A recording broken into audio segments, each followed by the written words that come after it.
Assalamualaikum warahmatullahi wabarakatuh.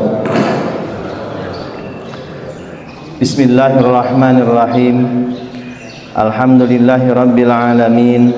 Wassalatu wassalamu ala sayyidina Muhammadin asyrafil anbiya'i wal mursalin wa ala alihi wa ashabihi ajma'in, amma ba'd.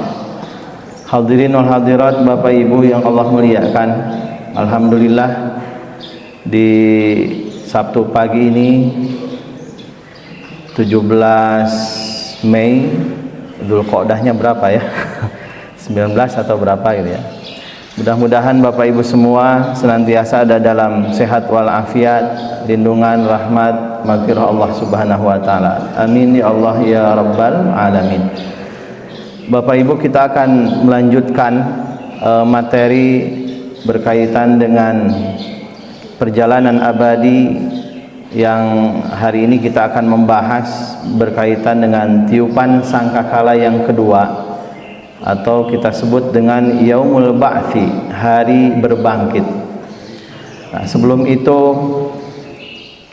saya ingin mengajak Bapak Ibu, seandainya ketika kita tidur ya, Bapak Ibu kita tidur, lalu ketika kita bangun berada di suatu tempat yang berbeda, yang belum kita kenal, dan tidak ada siapa-siapa, dalam keadaan gelap lagi.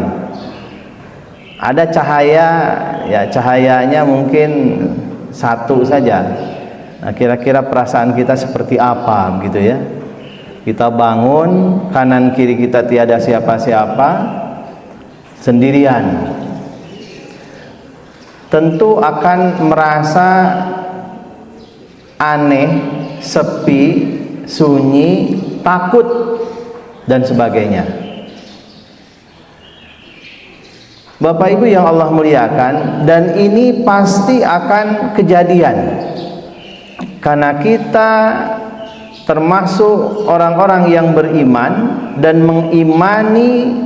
Ini kan salah satu dari rukun iman, mengimani terhadap hari akhir, plus di dalamnya hari berbangkit.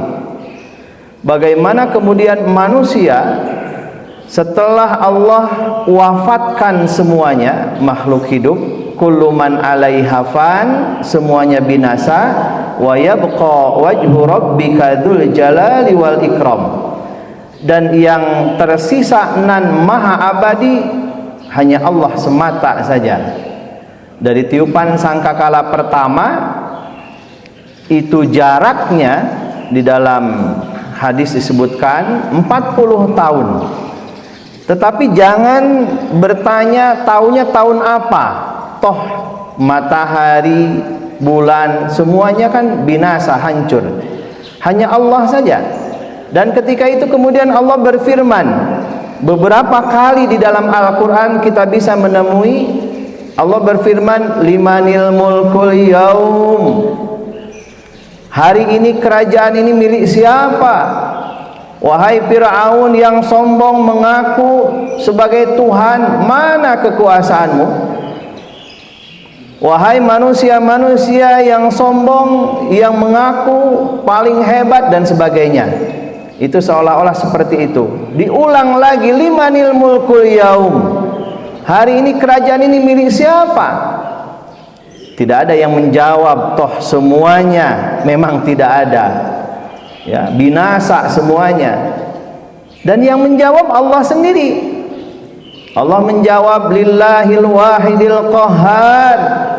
Kerajaan hari ini adalah milik Allah yang maha esa lagi maha gagah perkasa dan memaksa. Nah, setelah itu kemudian Allah menghidupkan, membangkitkan malaikat Israfil. Malaikat Israfil dibangkitkan, kemudian dia masih punya tugas, yaitu meniupkan sangkakala. Ditiupkanlah sangkakala. Seperti apa sangkakala? Hakikatnya wallahu a'lam. Tapi di dalam hadis sebutkan itu seperti buqor ataupun tanduk. Ya, kira-kira tanduk itu kan kecil kemudian membesar. Apakah tanduk apa? Wallahu alam. Besarnya seperti apapun wallahu alam, bainas sama'i wal ardi, antara langit dan bumi. Dalam tafsir surah Yasin karya Syekh Hamamizadah itu disebutkan, buk atau sangkakala yang ujungnya besar itu, yang lebarnya antara langit dengan bumi, itu terdiri dari sab'atun niqabin, ada 7 nakbah lubang, yang lubang-lubang itu wallahu alam konon katanya tempat ruh-ruh itu kembali. Jadi dipisahkan nanti. Nah, ketika wafat itu, ketika kiamat kubro itu, maka ruh itu melesat masuk kepada lubang-lubang tersebut. Dipisahkan antara ruhnya orang-orang beriman dengan kafir, hayawan dan sebagainya. Maka ketika ditiupkan ruh tersebut, kemudian melesat, ditiupkan sangkakala tersebut, maka melesat ruh tersebut menuju jasadnya masing-masing. Bagaimana bisa jasad yang sudah hancur lebur? Sama halnya dengan orang kafir yang bertanya, wa daraba lana mathalau, dan selanjutnya ujungnya fa idza hiya ramim, mereka bawa itu tulang belulang digali, kemudian dibawa ke hadapan Rasulullah SAW. Dia bilang, Muhammad, bagaimana mungkin tulang belulang yang sudah remuk, hancur ini kemudian bisa dihidupkan kembali? Apa jawabannya?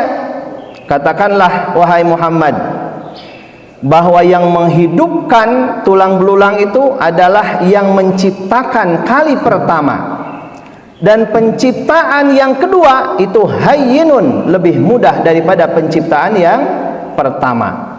Itu kira-kira seperti itu. Dan lebih jelasnya sebetulnya Bapak Ibu nanti bisa lihat di surah Al-Baqarah juz 3 ya, yang bunyinya begini, wa idz qala Ibrahimu rabbi arini kaifa tuhyil mauta. Kata Nabi Ibrahim ya, ketika beliau berkata, ya Rabb, arini, perlihatkanlah kepada kami, kepadaku, kaifa tuhyil mauta, bagaimana engkau menghidupkan yang mati. Kemudian Allah bertanya, apakah engkau tidak yakin, tidak beriman kepadaku? Kemudian Nabi Ibrahim menjawab, bala, aku ini tentu beriman, tetapi walakin yatma'inna qalbi, untuk menenangkan, menenteramkan hatiku. Akhirnya Allah memerintahkan, fakhudh arba'atan minat tayri fasurhunna ilaik. Kemudian ambil 4 bagian dari burung dipotong jadi 4, kemudian kau simpan ke 4 gunung. Jadi kebayangkan Bapak Ibu kalau disimpan ke gunung mana? Ini kota Bandung saja gunungnya ada berapa Pak? Kalau gunung sebelah utara, selatan, utara, timur gitu ya, jaraknya kan lumayan lah kira-kira begitu. Tsumma du'uhunna. Nah, setelah disebar 4 potong bagian dari burung itu, tsumma du'uhunna, panggil burung itu. Mungkin panggilnya, wahai burung, kira-kira gitulah. Ya'tinaka sa'ya, niscaya itu burung itu akan cepat menuju panggilanmu. Nah, itu kisah Nabi Ibrahim alaihissalam yang ada di dalam Al-Quran, gitu kan? Dan itu di dunia Allah memperlihatkan kekuasaannya kepada Nabi Ibrahim alaihissalam, dan kita sebagai umatnya yang meyakini bahwa Al-Quran itu kalamullah tentu harus mengimani, apalagi nanti di akhirat. Maka ketika sangkakala itu ditiupkan, melesat semua ruh itu menuju jasadnya masing-masing. Ya, kalau kemudian orang meragukan, kan sudah dimakan hiu, hancur di udara, di mana kuburannya? Ya disitulah, wallahu alam. Yang jelas Allah Maha mengetahui semuanya, taruhlah terkubur misalnya, atau berada di tempat masing-masing, kemudian dia melesat, dibentuk lagi, dan memang sebelum itu turun hujan, si jasadnya itu dibentuk lagi seperti semula, gitu kan. Jadi kalau Bapak Ibu mohon maaf, ketika janin ya, dimulai dari walaqad khalaqnal insana min sulalatin min tin. Kami Allah sungguh telah menciptakan manusia dari saripati tanah. Tsumma ja'alnahu nutfatan fi qararim makin. Lalu kami jadikan itu sebagai air mani kan. Air maninya itu memancar. Afara'aitum ma tumnun, dipancarkan oleh laki-laki bertemu dengan sel telur ya, ovum dan seterusnya. Kemudian terjadi, dan itu terjadi kompetisi dan sebagainya. Tsumma ja'alnahu, kemudian kami jadikan sebagai alaqah ya, segumpal darah. Tapi kan proses berkembangnya sudah ada, Pak. Pertama alaqah, segumpal darah, setelah segumpal darah kemudian mudghah, segumpal daging. Itu ada dalam surah Al-Mu'minun ya, Al-Mu'minun. Al-Hajj apa Al-Mu'minun? Nanti dicari dilihat, khawatir keliru. Nah, Bapak Ibu yang Allah muliakan, tapi proses pertumbuhannya secara fisik kan sudah ada. Terus sampai kemudian 4 bulan ditiupkanlah ruhnya. Nah, ketika dibangkitkan pun, maka proses pertumbuhan jasad manusia yang hancur itu tumbuh dengan Allah menurunkan air hujan. Begitu sudah sempurna, kemudian Allah Subhanahu wa taala mengirimkan atau meniupkan sangkakala lewat malaikat Israfil, maka ruh-ruh itu melesat kembali kepada jasadnya masing-masing. Maka di dalam surah Yasin ayat 52 ini orang-orang kafir kemudian berkata, qalu ya wailana, celakalah kami. Man ba'atsana, siapa yang sudah membangkitkan kami, mim marqadina hadza, dari tempat tidur kami. Ma wa'adar rahman, lalu dikatakan kepada mereka, ini orang-orang beriman, kata orang-orang beriman, hadza ma wa'adar rahman, inilah yang Allah janjikan. Wa sadaqal mursalun, dan benar apa yang dikatakan oleh para rasul, para nabi, utusan Allah Subhanahu wa taala. Nah, Bapak Ibu yang Allah muliakan, jadi orang-orang kafir itu ketika mereka dibangkitkan, mereka kaget, ruas ya, sehingga kata-katanya itu ya wailana. Ya wailana itu duhai celaka kami. Di ayat yang lain kan, ya laitani kuntu turaba, duhai celaka kami, seandainya dulu ketika di dunia jangan jadi manusia, jadi tanah saja, mungkin kami tidak akan celaka, gitu kan. Ada penyesalan-penyesalan. Nah, oleh karena itu Bapak Ibu yang Allah muliakan, kekagetan orang-orang kafir dan keheranan mereka ketika dibangkitkan sehingga mereka mengatakan celakalah kami, tapi masih berkata memba'atsana, siapa yang membangkitkan kami, mim marqadina, dari tempat tidur kami, seolah-olah ya mereka itu tidur. Makanya di dalam Al-Quran juga disebutkan orang yang tidur itu kan sebetulnya mati juga dia. Hanya saja Allah kembalikan ruhnya, maka bangunlah kita. Bukankah Bapak Ibu setiap bangun tidur suka berdoa, alhamdulillahilladzi ahyana ba'dama amatana wa ilaihin nusyur. Coba kalau kita terjemahkan, alhamdulillahilladzi, segala puji milik Allah, ahyana, yang telah menghidupkan kami, ba'dama amatana, setelah Allah wafatkan ya kami, dan hanya kepada Allah lah kami kemudian dikumpulkan. Itu doa kita setelah bangun tidur, itu kan jelas. Tapi kan ada juga orang yang niatnya tidur tapi tidur selama-lamanya. Pak Haji, ada tidur tapi tidurnya selama-lamanya, nggak bangun-bangun lagi, alias wafat ya. Saya nggak tahu pernah cerita apa enggak ya, saya kedatangan mahasiswi, dia lapor, Pak saya menyesal sekali. Kenapa Bu menyesal? Saya suatu malam saya diajak oleh suami untuk menemani beliau di tengah rumah, rupanya nonton. Kata suaminya, "Mah, ayo temanin papi nonton." Saya kan dingin, udah ngantuk dingin. Nah, udahlah, akhirnya saya nggak nurut.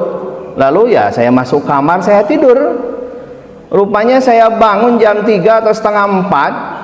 Saya kemudian ke tengah rumah, saya bangunkan suami saya, kok nggak bangun-bangun, nggak bangun-bangun, tidur di sofa gitu, nggak bangun-bangun. Kemudian saya kaget dan saya menyesal, kenapa saya waktu malam nggak nurut sama suami saya. Sampai sekarang saya masih menyesal. Maksud ibu ya, itulah penyesalan saya, kenapa ketika itu saya nggak nurut. Nah, ini sebenarnya ada isyarat, Bu. Kalau suami ibu ada maunya, ada apa, ikutin. Iya, ikutin. Kenapa? Jangan-jangan itu terakhir. Iya kan? Kalau itu terakhir dan ibu nggak nurut, nyesel. Dan nyeselnya bukan sehari 2 hari, itu bertahun-tahun. Kenapa saya tidak mengikuti, tidak taat kepada suami? Ya memang begitu ya. Walaupun kan namanya umur kan tidak tahu begitu ya. Tetapi hal-hal yang seperti itu kan, rumah tangga itu mohon maaf kira-kira 90% itu ngobrol yang nggak penting itu penting untuk suami istri sebetulnya kan. Nah, oleh karena itu ajakan-ajakan seperti itu ya kadang-kadang kita tidak suka, ya harus mau suka kira-kira gitu ya. Walaupun tentu ya jaga kesehatan dan sebagainya. Baik Bapak Ibu, kita lanjutkan kembali. Mereka berkata demikian karena akan menghadapi kesulitan dan malapetaka yang lebih besar. Seolah-olah mereka mengatakan, oh ternyata benar ya yang dikatakan, yang didakwahkan, yang diajak oleh para nabi dan rasul, berikutnya oleh para ulama, ternyata benar, hari berbangkit itu ada. Sehingga mereka, wah, nanti saya akan menghadapi kesulitan yang luar biasa. Belum lagi kan sebelum dibangkitkan mereka ada di alam barzah. Alam barzah itu alam kubur. Bapak Ibu, di alam kubur itu ada yang namanya siksa kubur. Itu yang paling sering kita bahas. Tapi kita jarang membahas ada nikmat kubur. Kalau ada siksa kubur, berarti nikmat kubur juga ada. Nah, misalnya ya, nah, kita langsung nih, atau bisa di ini enggak, Bapak Ibu, ada 2 ayat sebetulnya. Pertama di Al-Baqarah ya, wala taqulu liman yuqtalu fi sabilillahi amwat, janganlah kalian mengatakan kepada orang yang wafat di sisi Allah itu, di jalan Allah itu mereka mati, bal ahya, sebetulnya mereka hidup, walakin la tash'urun, tapi kalian tidak merasakan bahwa mereka itu hidup. Satu. Kemudian yang kedua di sini nih, di Ali Imran 169. Kalau tadi kan wala taqulu di juz 2 Al-Baqarah itu. Nah, ini lebih dahsyat lagi. Di Ali Imran 169, wala tahsabannal ladzina qutilu fi sabilillahi amwata.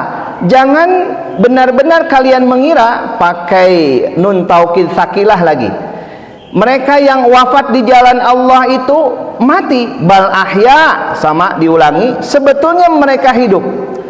Yang dahsyatnya yang apa? Inda rabbihim yurzakun, sebetulnya mereka itu di sisi Allah yurzakun. Yurzakun itu kan diberi rizki, artinya diberikan kenikmatan. Dan ini Al-Quran.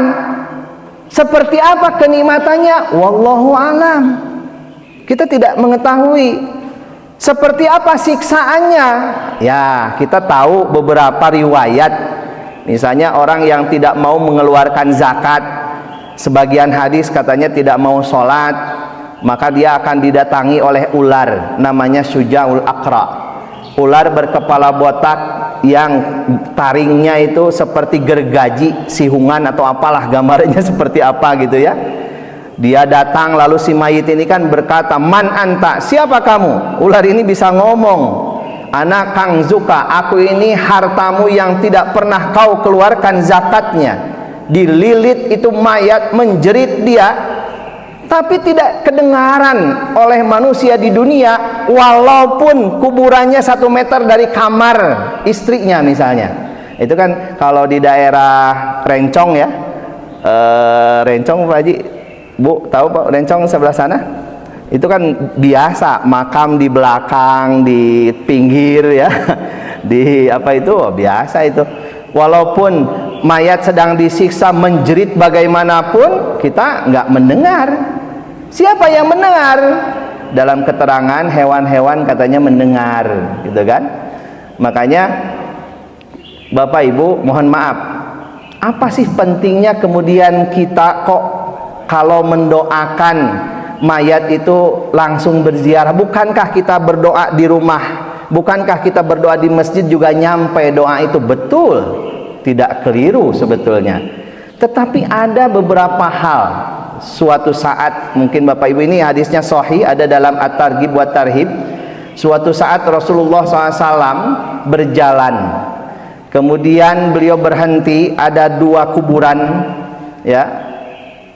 Rasulullah SAW berhenti, sahabat agak kaget ya, karena kemudian belum pernah melihat apa yang dilakukan oleh Rasulullah SAW. Beliau kemudian mengambil ya apa semacam tanaman lah, apa tanaman pelepah kurma atau apa ya, tidak disebutkan. Yang jelas itu tanaman ditancapkan di atas kuburnya, ditancapkan.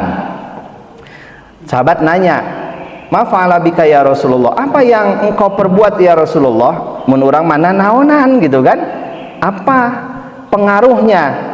Kata Nabi, kalian tidak tahu kalau 2 mayat ini sedang disiksa oleh Allah Subhanahu wa taala. Ya, sahabat tidak tahu, Nabi pun tidak tahu kalau tidak diberitahu oleh Allah Subhanahu wa taala. Kemudian kata sahabat, "Lalu kenapa engkau menancapkan tanaman?" Kata Nabi, barangkali dengan tanaman ini selama dia hidup gitu kan, dia tidak kering, mudah-mudahan meringankan, bukan mentidakadakan, meringankan siksaan mayat yang sedang disiksa. Artinya ada hubungannya.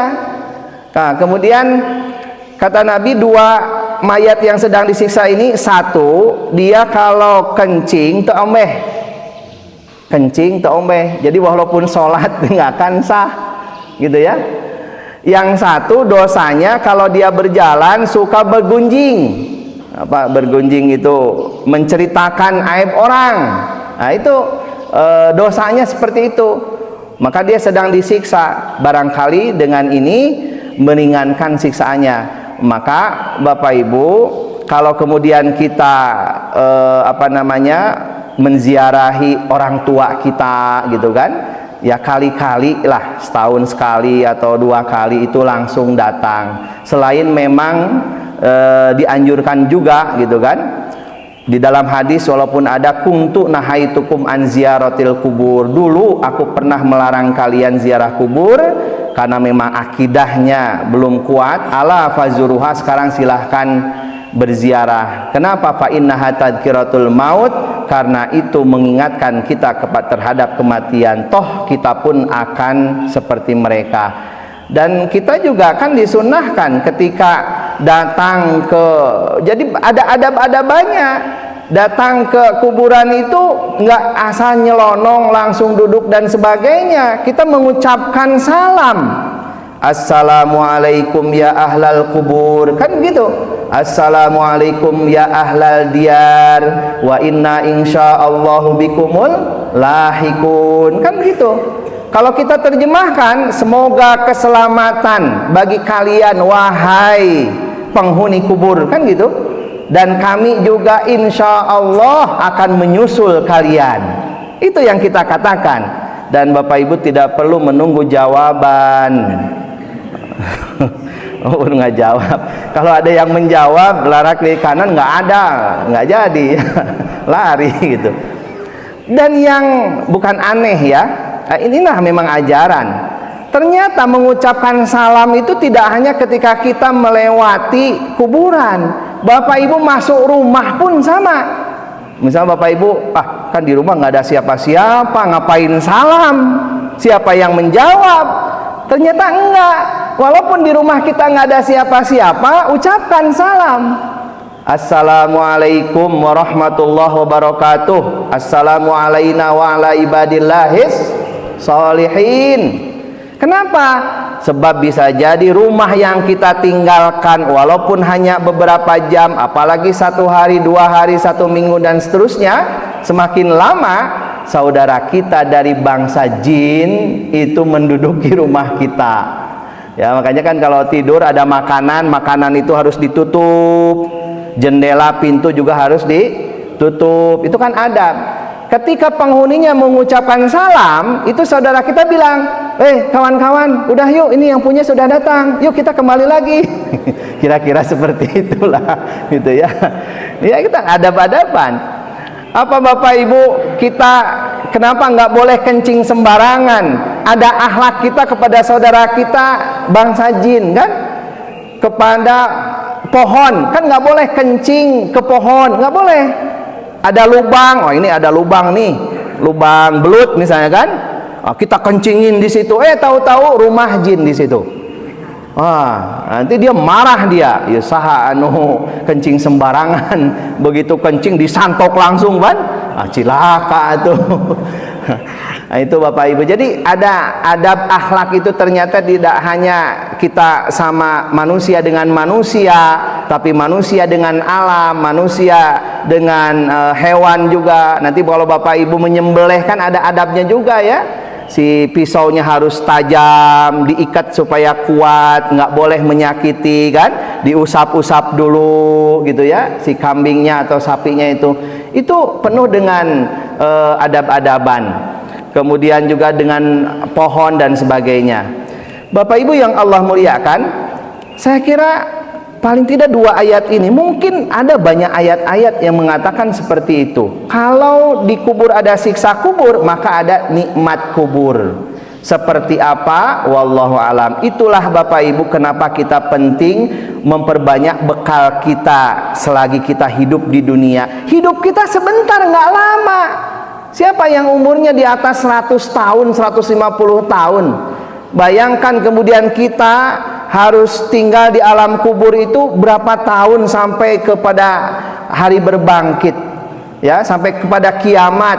Lalu hari berbangkit juga ketika menuju padang mahsyar. Dari padang mahsyar kita menunggu untuk dibagikan amal catatan kita. Itu waktunya lama, digiringnya lama, dan masing-masing Bapak Ibu, walaqad ji'tumuna furoda, sanes haji furoda sanes. Kalian itu akan datang mendatangi kami itu masing-masing, nggak diantar Bu, ya. Anak kita nyekolahin anak diantar, TK diantar, apalagi kalau TK ditungguin ya, anaknya diajarkan akhlak yang baik, ibu-ibunya di luar menggunjing. Gitu ya. SD diantar, SMP diantar, mau kuliah diantar, kerja juga dicariin sama ayah ibunya, gitu kan. Kemudian juga nikah diantar. Orang mati saja diantar kok. Di dunia ini semua diantar. Kita wafat diantar. Tapi ketika dibangkitkan, digiring ke padang mahsyar, itu nggak ada yang ngantar. Yauma yafirrul mar'u min akhi. Ketika seseorang itu lari dari saudaranya, ayah ibunya lari dari anaknya, anaknya lari dari ibu bapaknya, suami lari dari istrinya, istri lari dari suaminya. Yang dulunya sahabat bersahabat ketika di dunia, bahwa kita ini tidak boleh berpisah ya. Kalau kau kerja dipindahkan ke sana, saya ikut. Di dunia, di akhirat tidak, masing-masing itu. Jadi harus mandiri, makanya amalnya juga ya masing-masing. Nah Bapak Ibu, sebetulnya amal soleh itu kan umum, tapi saya ingin menguatkan bahwa yang paling dekat, yang paling mudah amal-amal itu kan baca Al-Quran. Bersedekah, infak harus mengorbankan harta.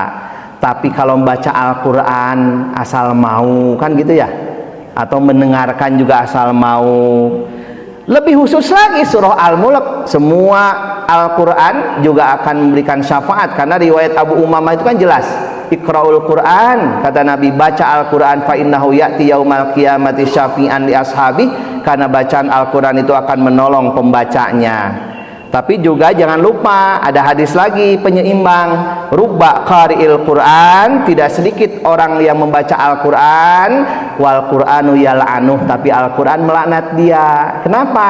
Ucapan, tindakannya tidak sesuai dengan Al-Quran. Dia baca wa qulu linnasi husna misalnya, dia baca itu, katakanlah kalau kalian berkomunikasi dengan manusia harus baik-baik, faktanya dia ngejek, dia menghina dan membuli dan sebagainya. Itu kan tidak sesuai. Bapak Ibu yang Allah muliakan, baik, kita lanjutkan lagi yang tadi.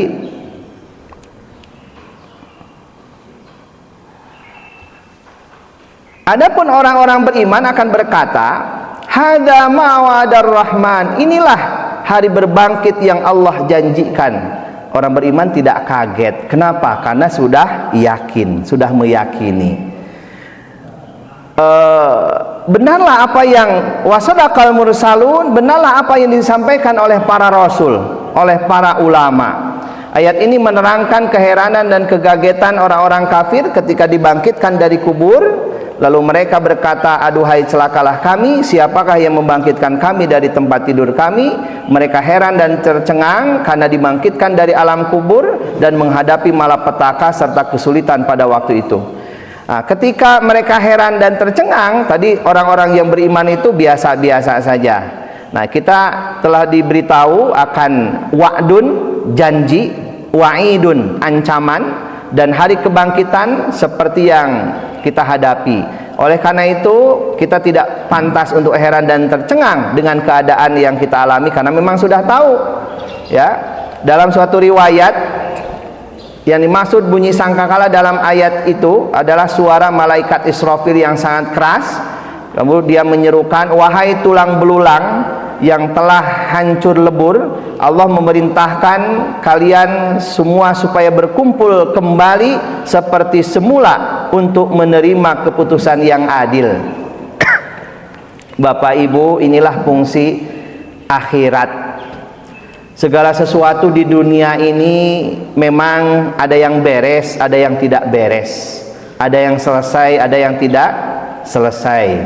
Bapak Ibu tidak perlu khawatir kalau ada orang jahat, ya, apakah itu pembunuh, apakah itu orang yang berhutang tidak mau bayar, masih ada akhirat, Bu. Masih ada akhirat.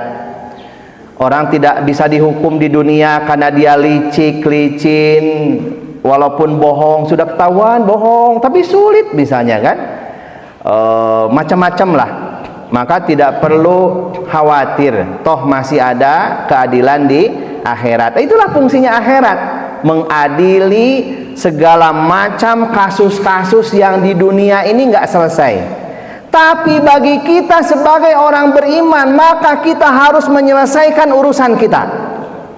Jangan sampai urusan kita nggak selesai, Bapak Ibu. Satu, utang piutang. Maka hutang piutang itu harus dicatat. Jangan ibu ngutang piutang susulumputan salaki teu nyaho, jangan. Ibu wafat hutang piutangnya ada, suami nggak tahu, dan yang diutangin nggak ngasih tahu, kan celaka itu, ya. Jadi harus terbuka, ya. Walaupun ada diamekan saeutik teu naon gitu kan. Ya, supaya tahu, bahkan terbukanya tidak hanya dengan suami, anak pun harus tahu sebagai ahli waris.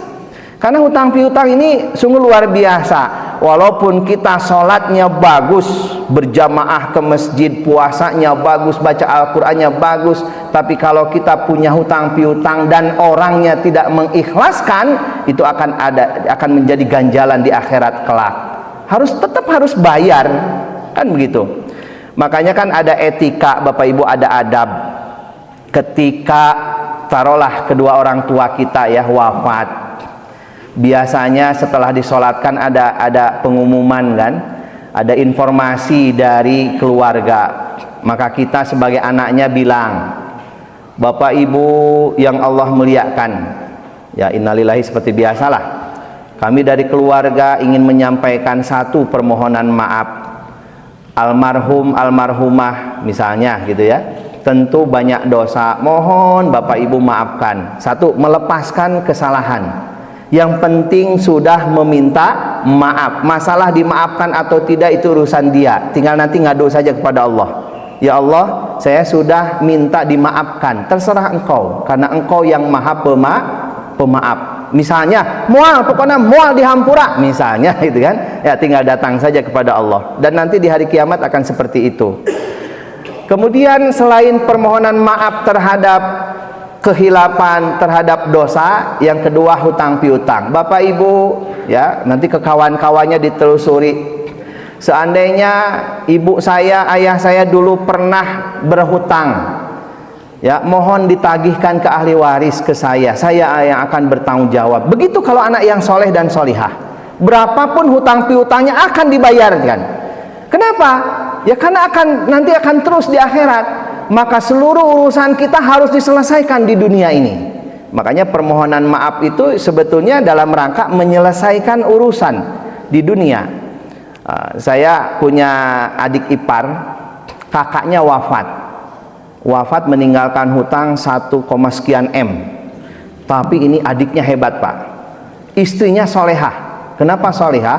Karena adiknya ketika ada tagihan itu, dia yang menjamin. Pokoknya Bapak jangan khawatir, hutang kakak saya menanggung, tapi saya minta waktu, karena uang itu nggak kecil, itu uang besar. Itu dicicil 2 atau 3 tahun lunas itu kan luar biasa. Padahal yang punya hutang kakaknya, urusan yang ngabisin kakaknya, tapi sebagai adiknya dia dengan ikhlas, dia dengan usaha jerih payah dia bayarkan, dan istrinya mau. Kan agak sulit juga Bapak Ibu kalau pasangan kita agak rudet gitu ya. Naonan dibayarkan, orang wae mobil can ayak misalnya kan, mobilnya masih Avanza 1 miliar itu bisa beli apa? Kira-kira begitu Pak kalau kita hitung-hitungan kan. Tapi ini enggak, ini demi menyelamatkan kakaknya. Kemudian apa buktinya? Ini saudara saya ini termasuk yang salah satunya ya, ketika berdoa di depan multazam itu ya seolah-olah heureuy Bu, ya Allah cing loba duit gitu, sigan heureuy.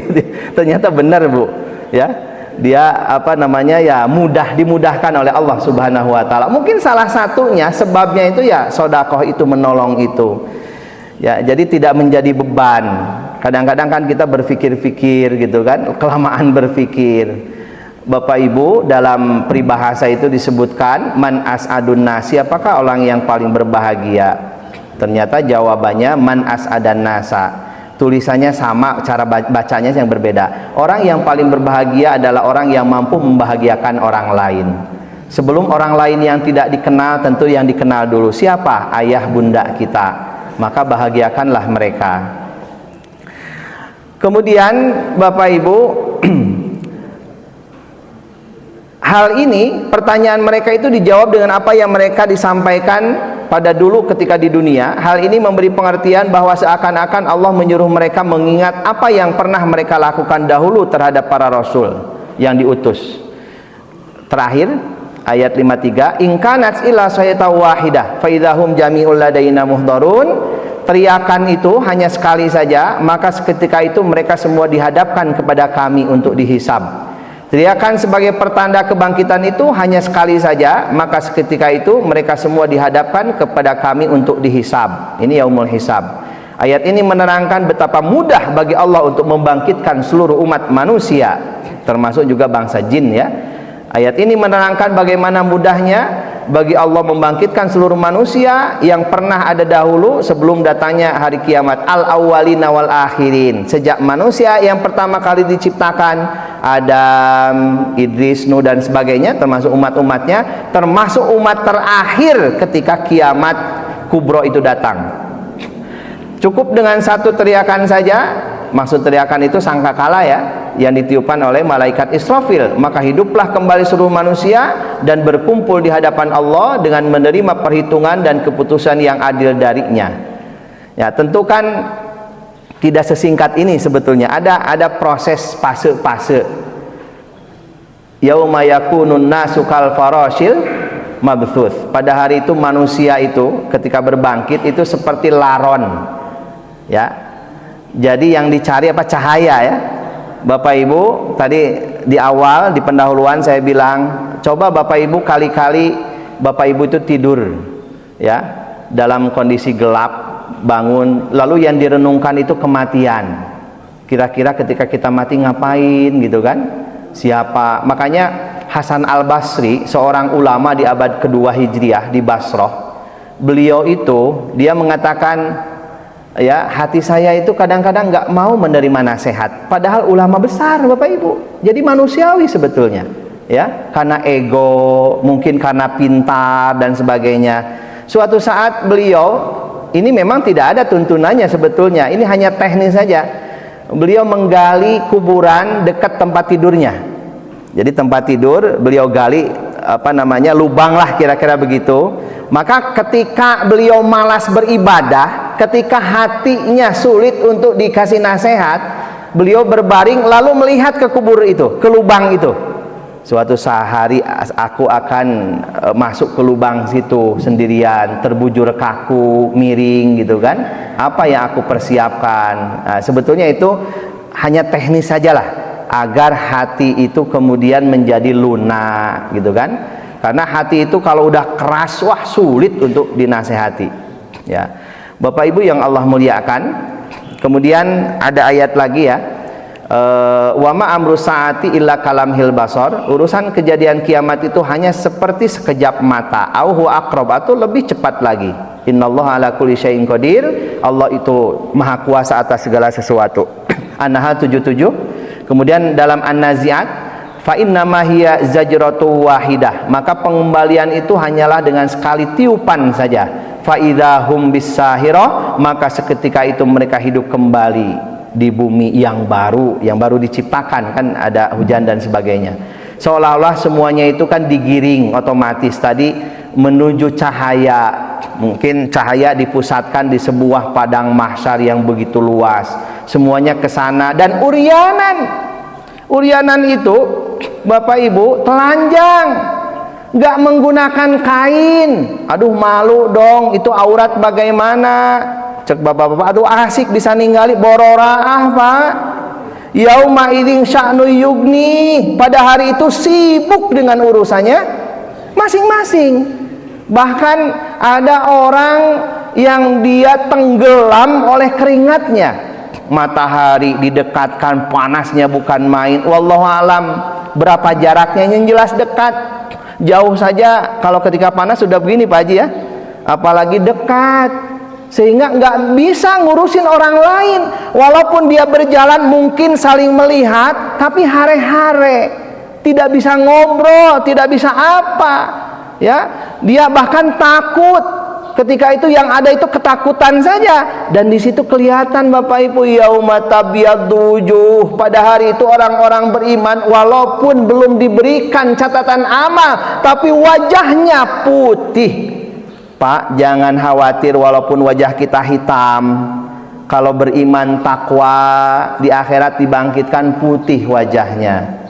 Tapi walaupun di dunia dia putih, tapi kalau dia kafir misalnya, maka wajahnya akan hitam. Dan ada juga yang dibangkitkan dengan wajah yang bukan wajah dia. Disebutkan ada wajahnya wajah kal khinzir, kal kirdah, wajah kera, wajah babi, ya. Naudzubillahi min dzalik. Dan disitulah walaqad ji'tumuna furoda, kita datang masing-masing. Disitulah kemandirian. Makanya orang tua itu kan akan merasa tenang kalau anak kita, keturunan kita itu sudah mandiri dalam beribadah. Sholat tekudu di titah-titah, itu sudah enak gitu ya Bapak Ibu, ya. Termasuk juga mohon maaf ya, pergaulan bebas, dia sudah bisa jaga diri, enak rasanya gitu ya. Tapi kalau anak kita ibadah, sholat masih harus disuruh-suruh. Ini kan kesadaran ini bukan masalah usia juga. Kadang-kadang orang dewasa juga sama Bapak Ibu, ya. Kalau tidak ada kesadaran untuk beriman, kapan dia akan kembali bertaubat? Tidaklah mereka keluar dari kubur kecuali dengan satu tiupan dari Israfil, karena sesungguhnya semua makhluk mati dengan satu terikan saja. Dan keluarlah mereka dari kubur, ya, mereka berkumpul di dekatnya untuk dihisab, dihitung amalnya. Ini ada kuantitatif ya. Maka jika dikatakan, untuk apa Allah Subhanahu wa taala berkata, mereka berkumpul dihadapkan kepada kami, padahal tidaklah bagi orang-orang kafir itu dekat. Maka jawabannya sebetulnya dekat itu ya kedekatan hisab dan siksaan, bukan kedekatan kemuliaan dan kebaikan. Diangkatlah penghalang dan perantara di antara Allah dan di antara hamba-hambanya, bukan tampak wujudnya. Bapak Ibu, catatan amal itu ada, akan diperlihatkan. Bahkan tidak hanya catatan amal ya, videonya pun akan diperlihatkan. Nanti akan ada orang yang kemudian loncat benteng kolornat katinggalun gitu kan. Kelihatan itu yang mencuri ya kan, yang berbohong. Pokoknya kalau orang sudah satu kali bohong, maka dia akan apa ya, melahirkan kebohongan-kebohongan yang akan berulang-ulang.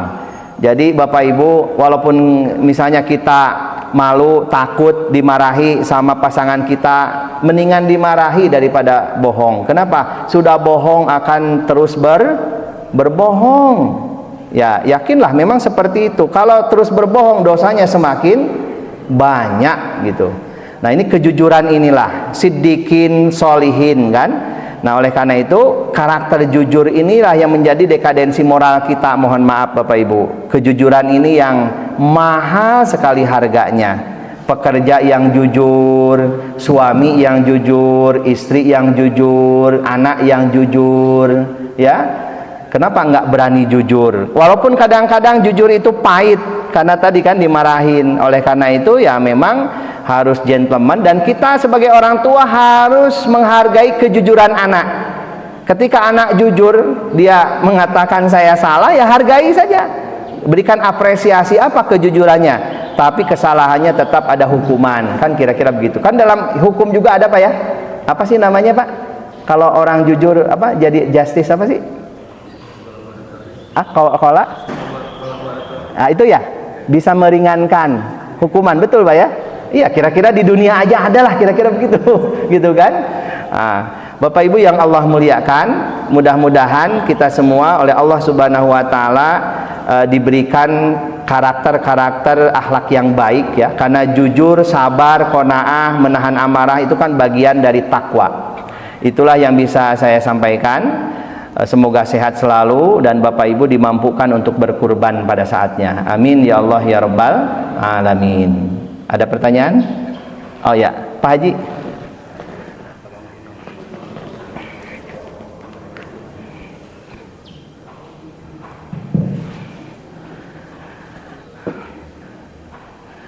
Kedana abdi nu naros ka Pak Haji tibalik.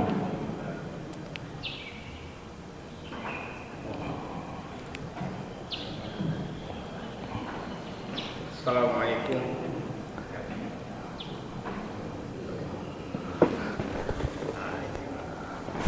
Assalamualaikum warahmatullahi wabarakatuh. Waalaikumsalam warahmatullahi wabarakatuh. Ada dua pertanyaan sekitar salat kubur.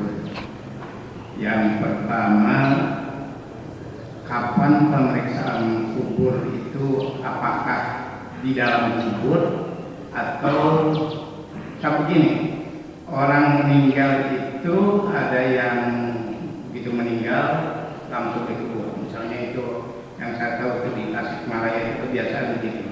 Iya. Ini ada apa? Bekas staf saya dulu meninggal setengah maghrib dan malam itu juga langsung dikubur. Iya. Tapi banyak yang dikuburnya itu besoknya. Iya. Banyak juga yang ada nunggu 2-3 hari karena nunggu keluarga datang. Iya. Ada juga yang dikuburnya itu karena dia meninggal terkubur oleh longsor. Betul. Itu baru dikubur 4-5 hari atau 10 hari setelah ditemukan. Iya. Jadi sekali lagi pertanyaannya, apakah siksa kubur itu di dalam kubur atau setelah meninggal? Iya. Yang kedua, dari seluruh penduduk bumi sekarang ini sekitar 7 miliar ya. Tapi kalau dari sejak zaman Nabi Adam kan barangkali Iya. 800 miliar. Nah dari sekian ratus miliar itu sebagian besar ya bukan orang Islam kan, Iya. dan sebagian besar mereka itu tidak dikubur, Iya. sebagian besar mereka itu dibakar. Ya, betul. Nah atau yang misalnya Ada yang disimpan. jatuh dari pesawat masuk laut dan Ya. tidak ketemu karena mungkin dimakan ikan atau bagaimana. Itu bagaimana itu pemeriksaan kubur tadi itu? Ya. Jadi satu yang di bumi di darat tapi tadi itu ada yang yang baru masuk kuburnya itu beberapa hari kemudian. Nah itu bagaimana pemeriksaannya dan juga bagaimana pemeriksaan terhadap orang yang tadi itu yang dibakar-bakar itu atau yang dilakukan sekarang. Terima kasih. Ya, terima kasih Pak Haji. Wah, ini luar biasa ya. Ada beberapa keterangan yang disebutkan. Pertama, yang mengikuti mayit itu kan 3, keluarga, harta, dan amal. 2 kembali, keluarga, istri, anak, suami itu kembali, harta juga kembali. Yang mengikuti mayit adalah amal. Beberapa langkah dalam riwayat disebutkan 7 langkah ketika keluarganya kembali, kemudian datanglah malaikat munkar nakir. Ini versi yang dikubur, versi yang dikubur. Maka berarti kan cepat sekali ya. Kalau kemudian tadi begitu sore jam 6 wafat, kemudian malamnya langsung dikubur, berarti kan cepat gitu ya. Maka datanglah malaikat munkar nakir bertanya, dan pertanyaannya sudah dibocorkan. Bapak Ibu juga sudah tahu. Man robbuka kan gitu ya. Man nabiyuka kan? Ya, itu sudah tahu kita. Tapi jangan berharap bahwa pasti menjawabnya akan mudah. Toh membacakan kalimat la ilaha illallah ketika sakaratul maut itu sulit, apalagi di alam kubur. Atau Pak, lamun kitu mah abdi brek kursus bahasa Arab nggak bisa karena yang menjawab amal soleh. Yang kedua, Pak Haji, yang saya tahu Pak Haji ya, itu kuburnya di tempatnya masing-masing. Karena di Saudi juga ada mayat-mayat yang tidak dikenal lalu disimpan di kulkas ya Pak, freezer. Itu kadang-kadang setahun baru kemudian dikuburkan. Maka sejak kematian itulah kemudian malaikat itu bertanya, lalu kok kuburnya di mana? Ya di situ saja, karena alamnya juga berbeda. Ketika alam fisik kita lihat oh ini tanah kan gitu ya, tapi kan alamnya berbeda. Kalau kemudian dia di freezer, dia di laut, ya kuburnya memang di situ. Alamnya bukan alam dunia ini yang nyata, tapi alam barzah atau alam kubur. Seperti apa? Wallahu a'lam ya, hanya Allah yang maha mengetahui. Yang jelas ada lagi, mungkin ada pertanyaan, atau rugi yang mati sejak dulu karena disiksanya hayohoi bertubi-tubi gitu kan, sementara yang mendekati kiamat dia hanya sebentar. Maka sebetulnya kalau kita lihat menurut kita sih ya waktu itu kan lama ya, tapi sebetulnya di alamnya masing-masing tergantung amal-amalnya, bisa jadi lama, bisa jadi sebentar ya. Wallahu alam. Mungkin Pak Haji kita ya dikata dapat cerita dan sebagainya. Kadang-kadang begini ya, mungkin Bapak Ibu pernah nggak mengalami ketika tidur itu kok tidur itu asa cikeneh terus bangun deui gitu kan? Atau pernah nggak Bapak Ibu ketika tidur capek hariksek awak padahal tidurnya lama 10 jam kelamaan gitu ya? Pernah nggak seperti itu? Tapi kadang-kadang kok udah nyampe lagi, padahal perjalanan kereta itu 10 jam, cuman karena keretanya eksklusif misalnya kan asa baru 1 jam ya, kira-kira seperti itu. Makanya mereka bilang kan mimar kodina, dari tempat tidur kami. Artinya yang ikhtilaf ini antara Ibnu Taimiyah Pak Haji, apakah yang disiksa itu ruhnya atau jasadnya, paling itu yang mencuat ya. Karena Ibnu Taimiyah itu tidak mengakui, beliau hanya meyakini yang disiksa itu ruhnya, sementara jasadnya enggak. Tapi Ahlussunnah wal Jamaah termasuk Syekh Muhammad Mutawalli Asy'arawi itu berpendapat yang disiksa itu ruhan wa jasadan, ruh dan jasadnya. Maka ketika Astana Anyar itu dibongkar, itu agak aneh, kok ngagunduk di hiji tempat, kan mestinya kepala di atas ya, ini enggak, semuanya di situ. Satu, belum lagi temuan-temuan mayat yang masih utuh, padahal sudah puluhan tahun, Bu. Jangankan dagingnya, kain kafannya masih utuh. Coba bayangkan Bapak Ibu, ya. Taruhlah kalau misalnya dagingnya utuh, iya, kain kafannya kan nggak punya amal soleh. Tapi kenapa kain kafannya utuh, beleger, seger? Ditanya-tanya ini orang punya amal apa? Ternyata muadzin, Pak. Astana Anyar tahun sabarata. Muadzin di Tajuk sanes masjid saekil sanes. Tajuk mah masjid tina palupuh, kan itu ya, dari kayu. Ternyata dia punya amal itu. Artinya ada loh yang Allah perlihatkan kepada kita, bahwa orang yang wafat puluhan tahun yang seharusnya hancur, nggak hancur, ya, seger aja, bahkan wangi. Kan aneh, mestinya bau, ini wangi. Itu fakta bahwa ini orang soleh dan Allah muliakan. Lalu diperlihatkan kepada kita, ini loh. Itu kan seolah-olah kontrak dengan sains, ya kan Pak ya, dengan sains, dengan apa, biologi, kimia dan sebagainya, yang seharusnya membusuk ini enggak, segar, termasuk kain kafannya. Itu Pak Haji, wallahu alam. Ya.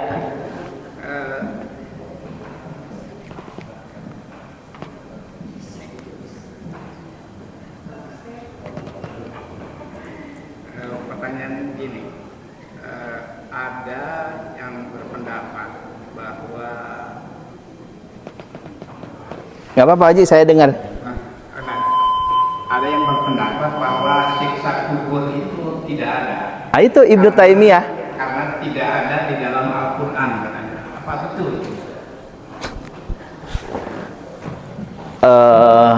Kalau kita lihat yang tadi yurzakun, kalau kita menggunakan kaidah usul fikih, mafhum mukhalafahnya ada. Kan yurzakun itu mantuknya ya, mantuk itu teksnya. Nah, kalau kita menggunakan kaidah usul fikih, berarti yang mati bukan di jalan Allah, bukan yurzakun, tapi yu'adzabun. Gitu Pak Haji.